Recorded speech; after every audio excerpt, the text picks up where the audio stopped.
കുണ്ടറയിൽ car വാടകയ്ക്കെടുത്ത് കടത്തുന്നയാൾ പിടിയിൽ. അമ്പലക്കര സ്വദേശി മധു എന്ന രമേഷ് കുമാറാണ് അറസ്റ്റിലായത്. പഞ്ചായത്ത് ആവശ്യത്തിന് എന്ന വ്യാജേന കാർ വാടകയ്ക്ക് വാങ്ങി മുങ്ങുകയാണ് ഇയാളുടെ രീതി. AV ജയശങ്കർ കൊല്ലത്ത് നിന്ന് വിശദാംശങ്ങൾ നൽകും. ജയശങ്കർ, തട്ടിപ്പിന്റെ എന്തൊക്കെ രീതികളാണല്ലേ? ഈ തട്ടിപ്പ് നടത്തുന്ന ആളുടെ ഒരു രീതി എങ്ങനെയായിരുന്നു ജയശങ്കർ? അതായത് കൊല്ലം കുണ്ടറ സ്വദേശിയാണ് ഈ അമ്പലക്കര മധു എന്ന് വിളിപ്പേരുള്ള രമേഷ് കുമാർ. ഇയാളുടെ പതിവ് രീതി എന്ന് പറയുന്നത് സ്ഥിരമായി കരാർ അടിസ്ഥാനത്തിൽ കാറുകൾ എടുത്ത ശേഷം അവ കടത്തുന്നതാണ്. ഈ പഞ്ചായത്ത് ആവശ്യത്തിന് വ്യാജേന കാറുകൾ വാടകയ്ക്ക് എടുത്താണ് ഇയാൾ മുങ്ങുന്നത്. ഇത്തരത്തിൽ നിരവധി ആളുകളിൽ നിന്ന് സമാനമായ രീതിയിൽ കാറ് കടത്തിയതുമായി ബന്ധപ്പെട്ട് ഇയാൾക്കെതിരെ നിരവധി കേസുകളും പ്രശ്നങ്ങളും ഒക്കെ നിലനിൽക്കുന്നുണ്ട്.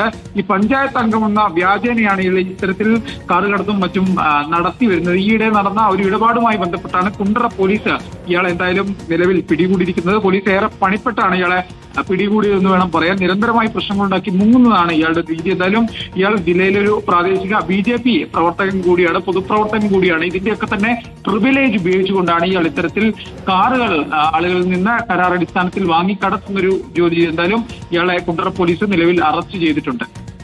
AV ജയശങ്കറാണ് വിശദാംശങ്ങൾ നൽകിയത്. കാർ വാടകയ്ക്കെടുത്ത് മുങ്ങുന്ന മധുവിനെ പോലീസ് പിടികൂടിയിരിക്കുന്നു.